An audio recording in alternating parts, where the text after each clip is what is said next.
ఒక రహస్యం నేను మొట్టమొదట రైట్ చేశా.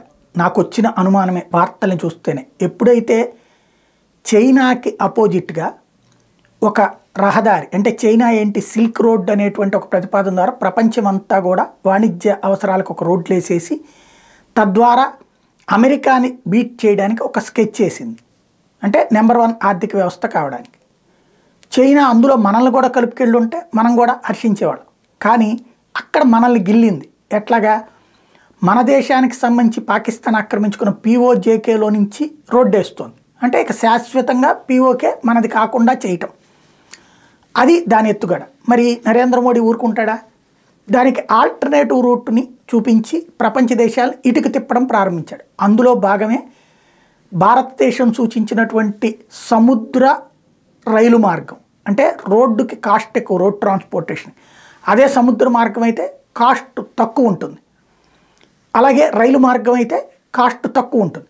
కాబట్టి మనం ఈ అరబ్ దేశాలు మీదుగా ఇటు పక్కన యూరప్ దేశాలకి ఎక్కడ దాకా సముద్రం ఉంటే అక్కడ, సముద్రం దాటగానే రైలు, ఒక క్యారిడార్ని డిజైన్ చేసి చూపించాడు నరేంద్ర మోడీ.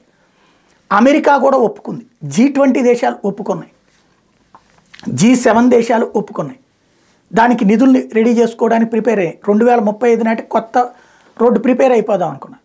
దాన్ని దెబ్బ కొట్టడం కోసమే చైనా ప్రోత్సహిస్తున్న తీవ్రవాదం, ఏదైతే హమాస్ తీవ్రవాదులు అకస్మాత్తుగా వెళ్ళి ఇజ్రాయెల్ మీద దాడి చేయటం, దానికి అనుగుణంగా ఇజ్రాయెల్ రెచ్చిపోవడం.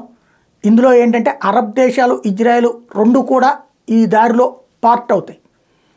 ఆ దారిని దెబ్బ కొట్టడానికి వేసినటువంటి ఎత్తుగడే ఇప్పుడు యుద్ధం. ఇది కాస్త పతాక స్థాయికి చేరింది. మనం అనుకున్నట్టు ఇప్పుడు ఈ విషయం అంతా ఎందుకు గుర్తు చేస్తున్నా అంటే, ఇప్పుడు హమాస్ వాళ్ళు అరబ్బుల మీద ఒత్తిడి తెస్తున్నారు. ఎందుకని? ఈ మధ్యనే అరబ్బులకి ఇజ్రాయెల్కి మధ్య స్నేహం కుదిరింది. అరబ్బులు భవిష్యత్తును దృష్టిలో పెట్టుకుని ఇజ్రాయెల్తో స్నేహ సంబంధాలు పెంచుకోవడానికి ప్రయత్నిస్తుంటే, మా మీద ఇంత దాడులు చేస్తుంటే మీరెందుకు చూస్తూ ఊరుకున్నారు, అరబ్బులు మీరు బయటకు వచ్చేయండి, ఇజ్రాయెల్తో స్నేహం వద్దు అని చెప్తున్నారు.